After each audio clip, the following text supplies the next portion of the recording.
Hi, I'm Connie Whitman, your host, and you're listening to Enlightenment of Change on webtalkradio.net. Thanks so much for joining us this week. So my quote today is by Siva Devaki. I hope I said that right. And his quote says, sales is not about selling anymore, but about building trust and educating. That quote resonates so deeply with me. Now, when you hear that word sales, what words pop into your minds? Things like sleazy, pushy, money grubbing, embarrassing to do, I'm just not good at sales. And that list goes on and on and on.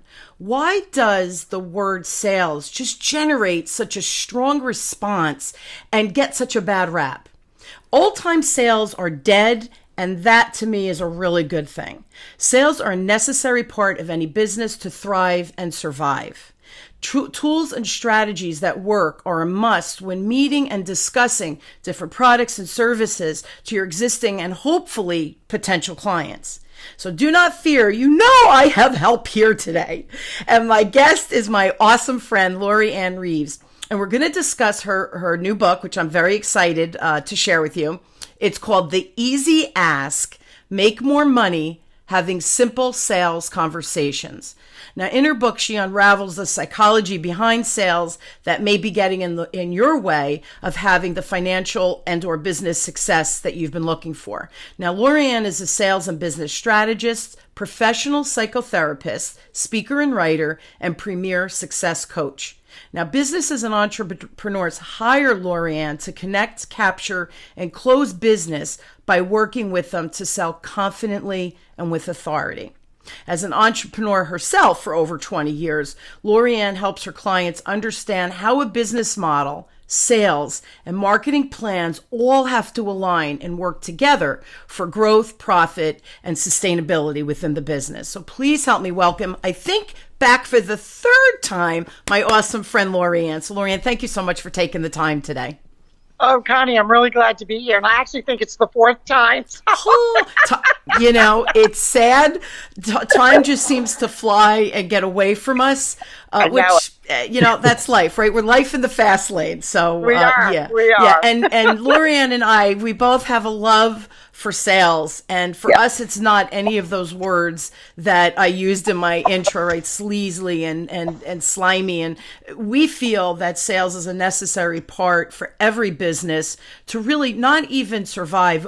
My clients, right? And I know LoriAnne, we want them to thrive. We want them to, get to that next scalable level of whatever their business whatever industry they're in. So let's talk about, and by the way, let me just do a side note to the listeners, LoriAnne.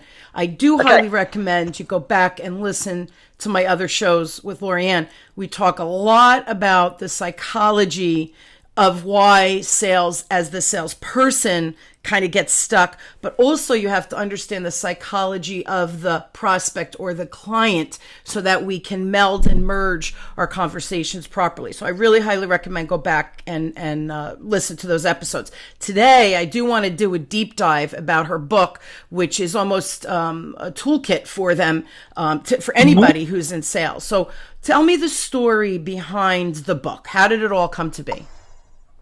Well, I'm going to just kind of go back a little bit. You and I probably both have, as we know, sales experience, literal sales experience. So years ago, I did 8 years with a company, and I was a corporate sales rep for them. And in this company, they highlighted their salespeople. We were the driver of the business. Now, some businesses, it's technology, but in this company, and I had no sales experience, and they taught me that all you have to do is ask. It's either yes or no, and then if it's a no, to dig deeper on why it's a no. And sometimes it's a complete no, and that's fine.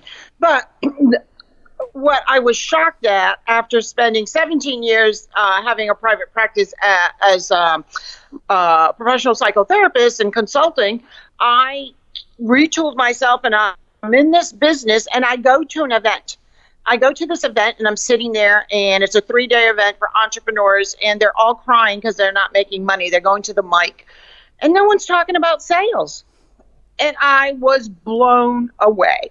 And so I put that in the forefront of my business, because if you're not making money, Connie, you can't do what you want to do out in the world. Absolutely. And so that incident has propelled me, and now the book. So, and I talk about that incident actually in the book. So it was an eye opener. I kept sitting there going, why isn't the head honcho talking about sales? They never brought it up. You know what's interesting too, and I think you've seen this in your travels, writing the book. My book Yeah. is coming out hopefully in Yes. March. Yes. What I'm hearing more and more, and every time I get those emails, I scoff at them.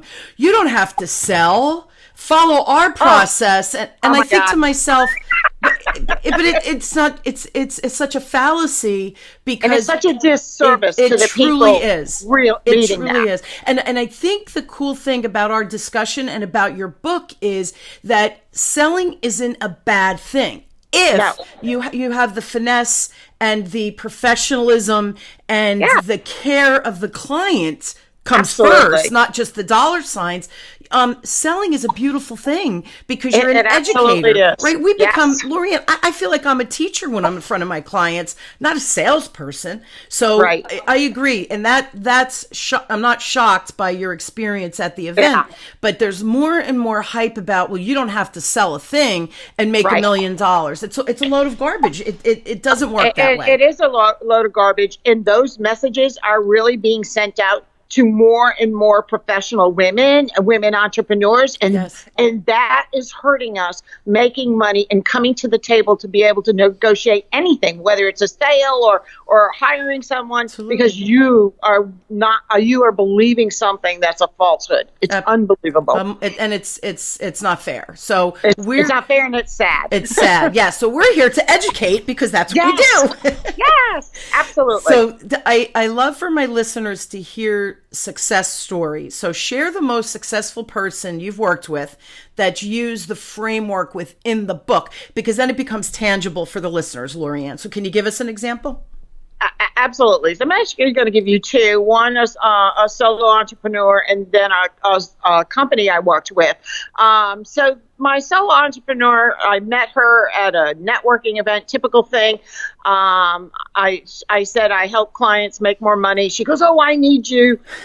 Hired me within 2 days, perfect, and was not even making $1,000 a month, and had been in business for 3 years. And now that to me is sad. Yeah. And was listening to all that hype you were talking about earlier. And I said to her, "Do you trust me?" Because we knew a couple other people. She goes, "Yes, I've heard good things about you." I said, "Will you do everything I ask you to do for the next 3 months to put money in your bank account, and don't fight me?" She said, she took a big gulp. She goes, "Yes." And I go, "Okay." So basically, I taught her how to have sales conversations, how to connect with people, not the pushy thing, because she's not that way. How to follow up, how to immediately follow up, how to hear someone's real interest versus feigned interest, and all of that. And so we laid out how to have a powerful conversation when you meet people, how to have a powerful conversation when you're talking to them about you and your product, because now they've had an interest, and a powerful conversation on closing, where the close becomes the simplest thing. And so she went from less than $1,000 a month.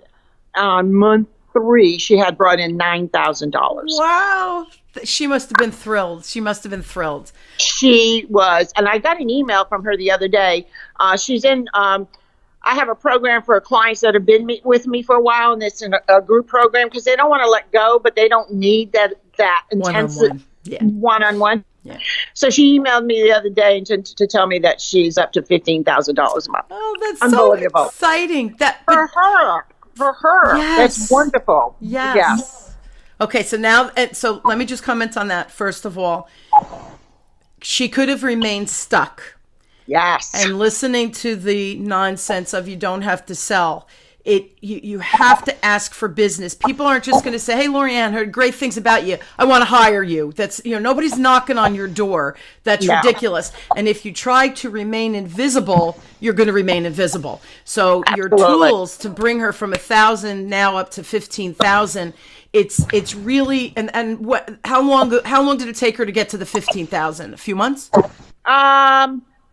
So she stayed at 10 for quite a while, for about over 6 or 7 months, which she wasn't, because what happens sometimes when you take a big leap like that, you've got to settle into it from a psychological perspective. Yeah. And for her to actually start acting as the 10 grand a month business owner. Yeah. So she ended up there for about, I'll say 8 months.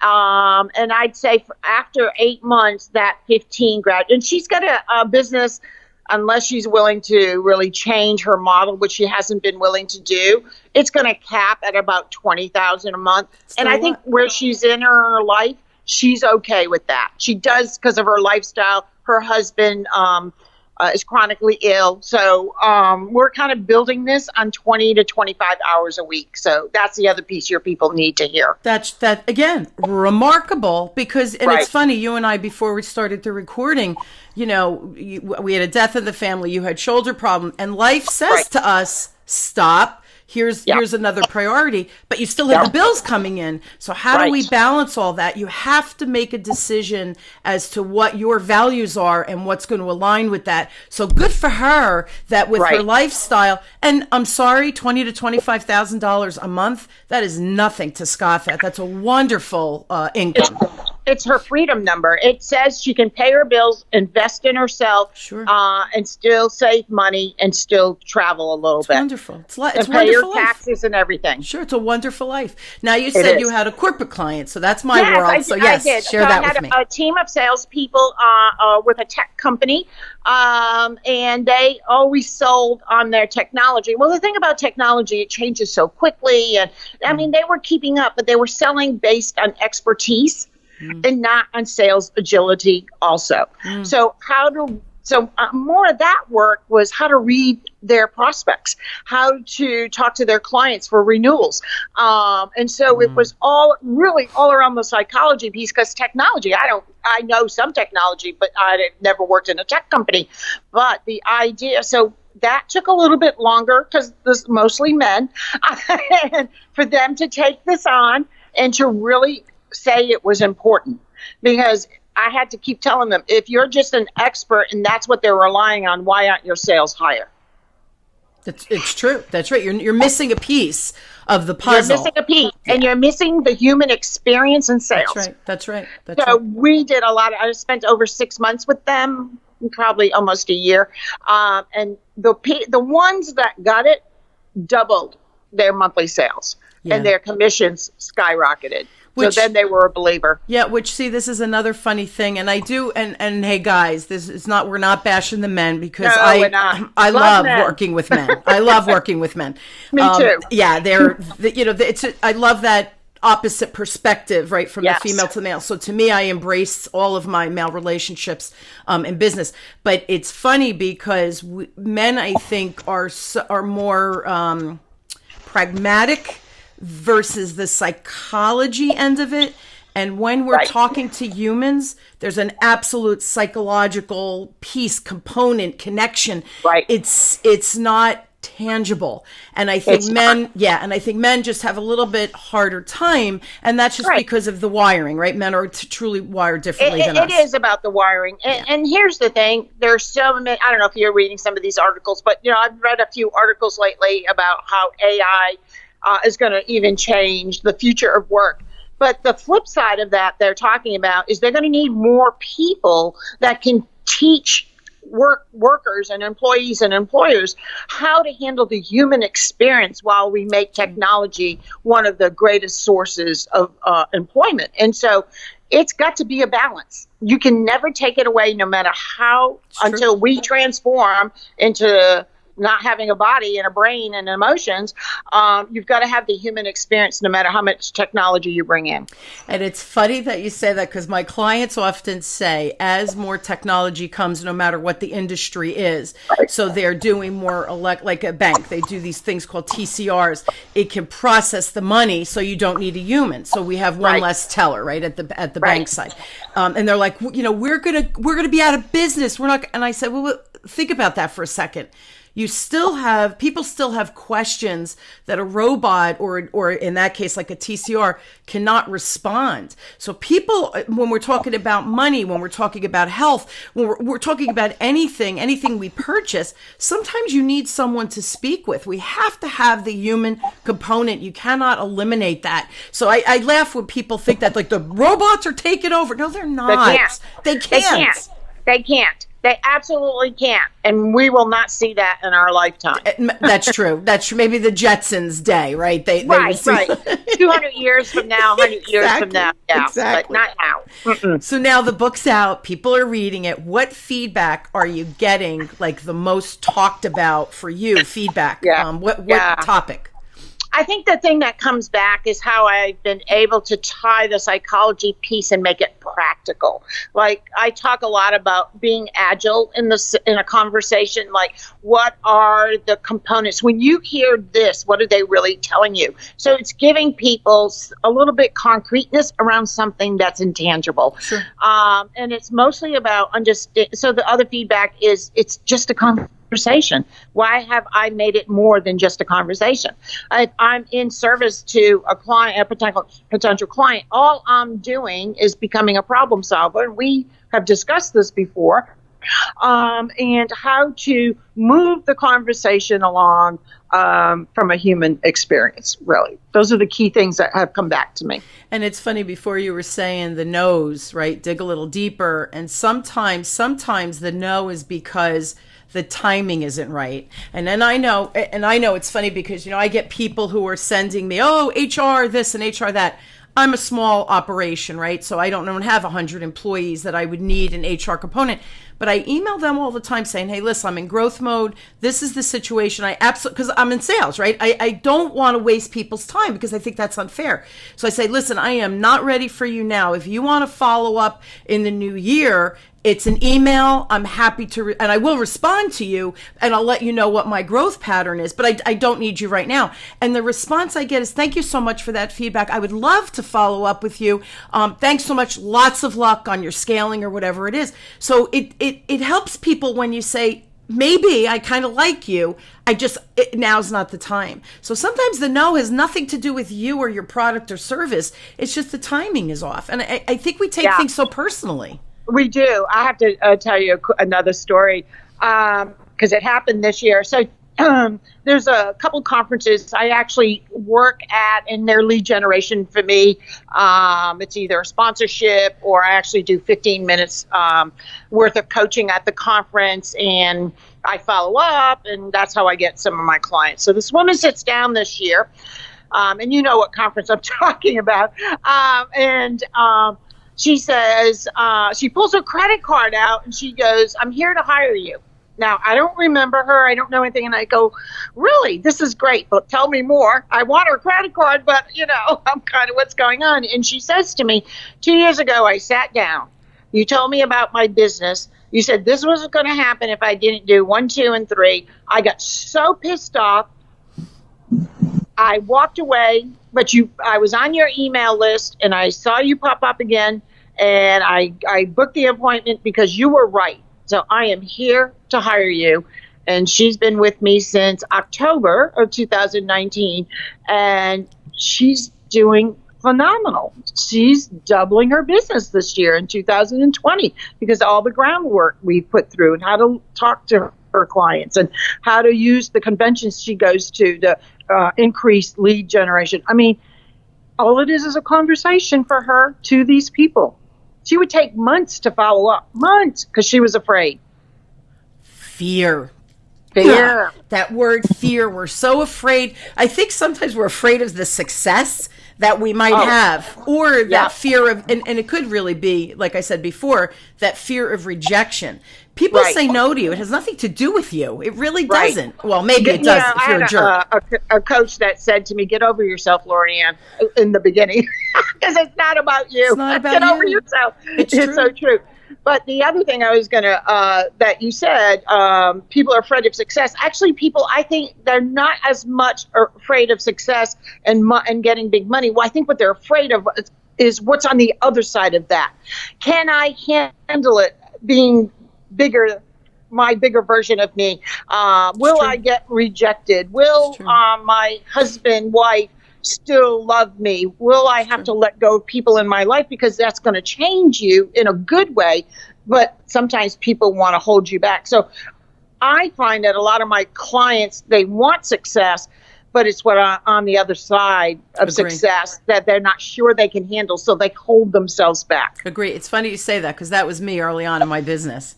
I Yeah. was afraid that if I started making more money and I became more successful, people, and you're going to laugh at this because I'm probably the most honest person on earth. I was afraid that people were going to go, "What is she doing? That's illegal." Yes, that's called the tall poppy syndrome. And where you get, it comes from Australia, where you get too big in your britches according to others, but you feel it too, and they're just going to mow you down. Absolutely. That is the tall poppy syndrome. Yep. And I had that early on. And it's a lot of self-work, guys, too, what we're It talking is. about, right, LoriAnne? Yes. It's not just, here's the plan, go and do it. You're going to be successful. You have to go within yourself and say, whew, why is this step freaking me out? And why is it so hard for me? You have to look within, because it's something in you, not that the step is off or the recommendation that LoriAnne is making. It's something in your mind that's holding you back. So what is the number one issue that you hear over and over again that support everything we're talking about? So in terms of what you were just talking about, so the thing I was going to say is, one thing I wanted to add to that is, if you have this, what Connie and I are talking about, ask yourself, what does this remind me of?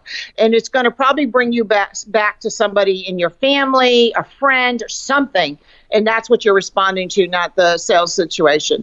So the number one thing that people ignore, you know what I mean? Like they go, "Oh, I don't need to do that." Like, what's the one thing that they poo-poo you on? Lead generation and making sales calls more than once a week. Now, they think, I made 5 this month. Well, that's not enough. So I have to do a math. So how many clients do you want? I'm generous. I tell people that are not used to selling, all right, let's say you close at 20%. Good salespeople close between 30 and 40%.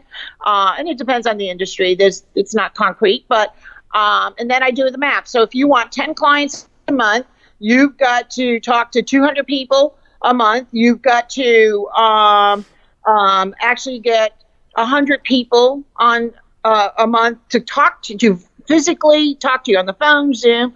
And then you're going to, pitch to people that follow through with you. And then you will want to see how many people close. And so when you do the numbers and work backwards, they go, no wonder I'm not making any money. But they fight me on that even when they're aware of it, because it feels overwhelming. And then I have to teach them, this is how it's not overwhelming. Yeah, break it into little bite-sized pieces. Right. It's funny, a lot of my clients, as we put the sales process in place, there's certain activities you have to do. And I'm not saying it's that a numbers game. it is. And I want to, people who know me will know, they've heard me say this a million times. Yes, sales is a numbers game. I caution everyone, if you're a manager and you're managing salespeople, you can't just say, how many calls did you make? You made 50 and you got no result. Make 60, or get on the phone and make 60 calls. Meanwhile, your employee is horrible on the phone.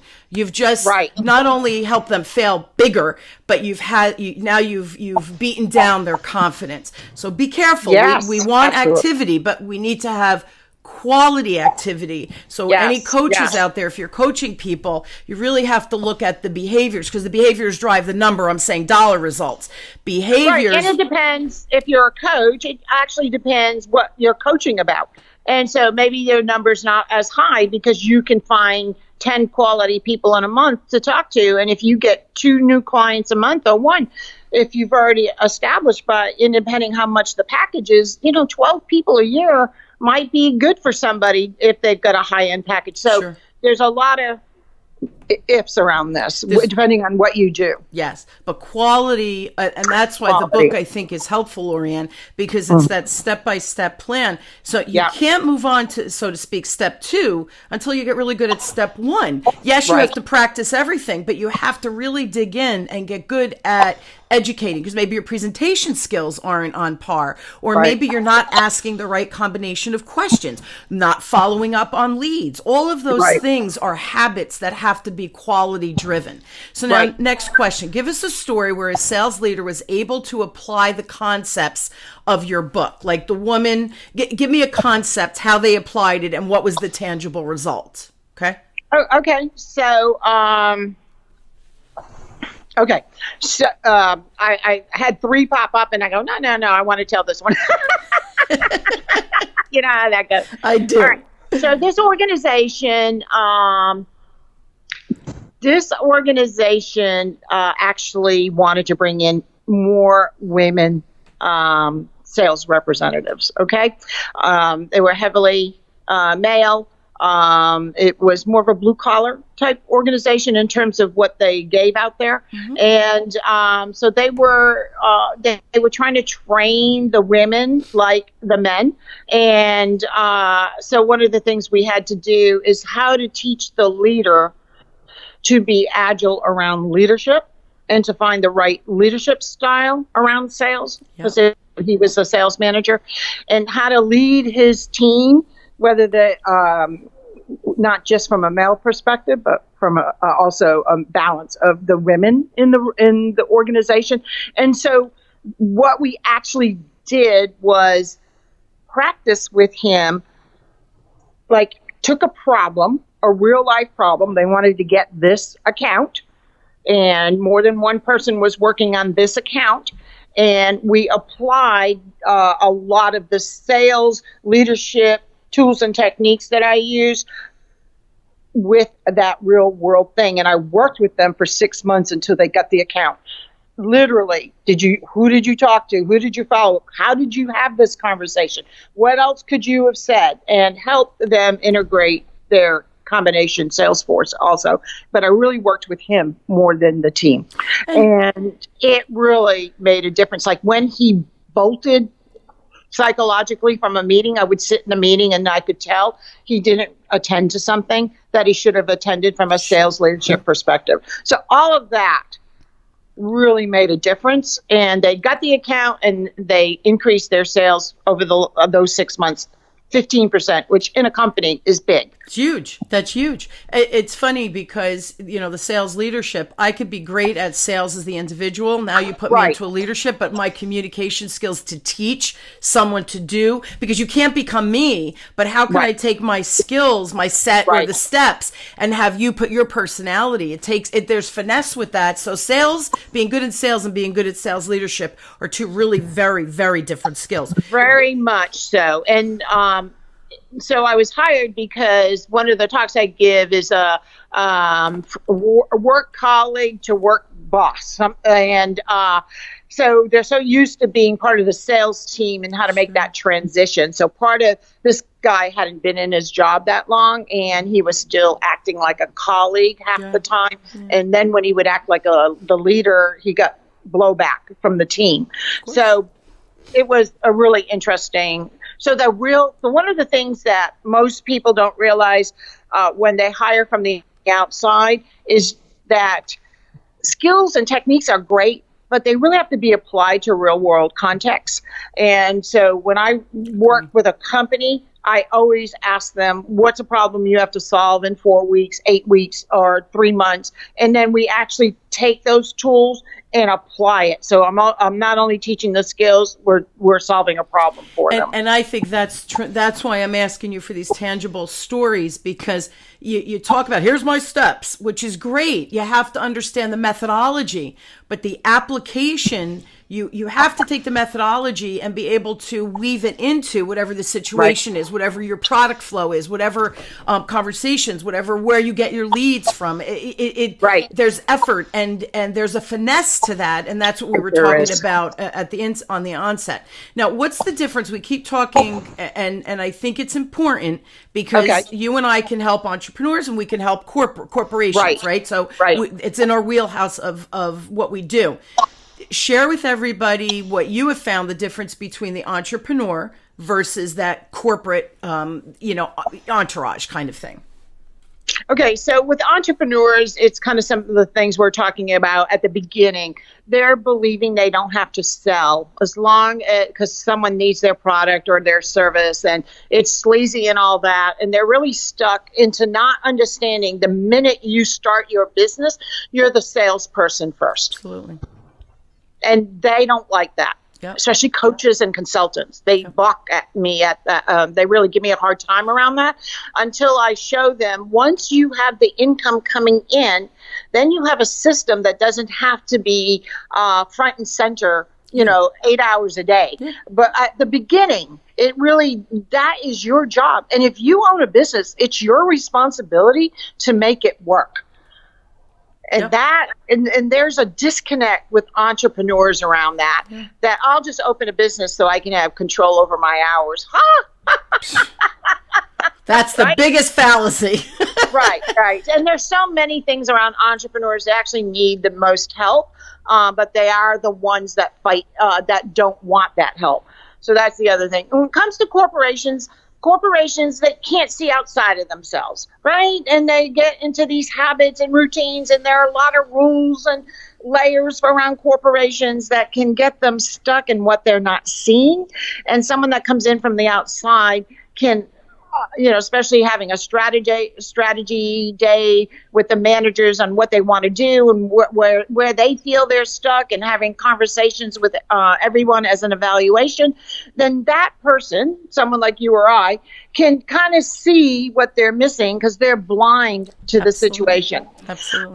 So that's one thing. The second thing around sales in corporations is that there's no urgency around, because they get paid anyways unless you're straight commission.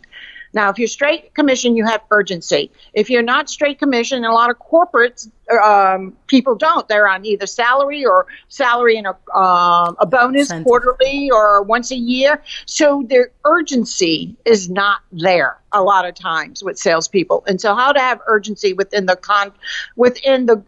setting of this company. So that's one thing that I work a lot on with them. That's great. We're out of time, but I do want to ask. So after I read the book, what is the first thing someone should do after reading the book? What would be your recommendation? Well, the first one I would say would call me, but of course. Yeah. So the second thing would be, after you read the book, I want you to feel into what chapter, what sentences, what paragraph really kicked you in the gut if you're not good at sales. And that is the first thing you must work on, along with your own psychology. Yeah. It goes hand in hand. It never separates. Yeah. Yeah, we have that record player, LoriAnne, and it goes on and on about why we're not good enough and all of those things. So and we make shit up. Oh, sorry, Connie. No, that's okay. I've used that word before.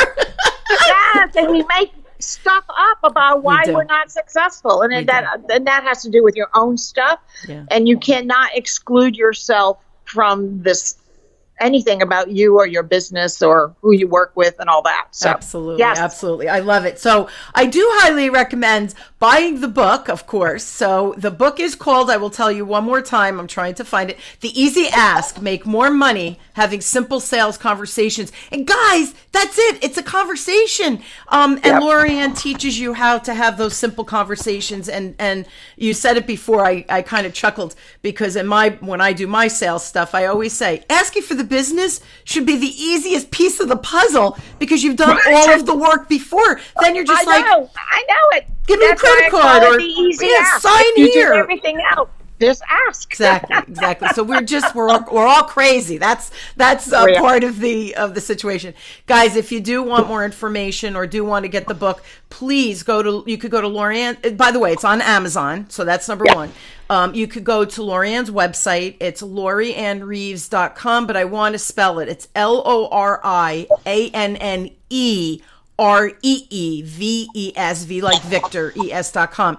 If you have questions or you just want to have a quick chat with LoriAnne, email her directly at LoriAnneReeves.com. And that's, that's a nice way to get the book, ask questions. And you do have some free resources on your website, correct? I do. Yeah. I do. Which Absolutely. are huge. Absolutely. Yeah. And, they can friend me on LinkedIn, Facebook, follow me on Instagram. Love to have them as part of my community. Yeah, you send so much great information out. So check out my good friend LoriAnne.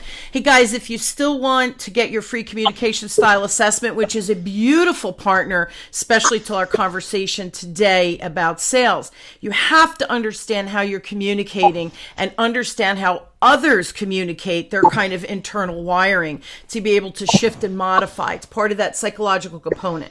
So go to my partner and I, my other business, wisdomdecoded.com, and right on that landing page, you'll take your free communication style assessment, and you do get a little report telling you your strengths and some of your blind spots. We have to be mindful of our blind spots. Once you are, then you can navigate with a little bit more ease. So check that out as well, wisdomdecoded.com. Thank you again, LoriAnne, for being on. I hope everybody enjoyed my conversation. Go back, listen to those other episodes. We did a real deep dive in those other episodes about the psychology, LoriAnne, right? So I think that's also helpful with, reading and buying the book. So thank you again for being on. You're welcome. I always enjoy it, Connie. Always fun.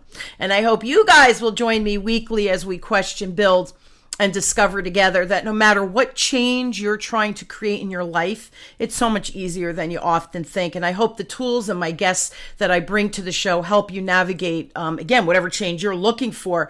And, let's make this year, we've just entered the new decade of 2020. Let's make this year our best year yet. And we all have the power to do that. So again, I hope the resources that I've brought you, LoriAnne, her book, are all part of your success for this year. So thank you so much. Thank you, LoriAnne. Thank you all for joining me.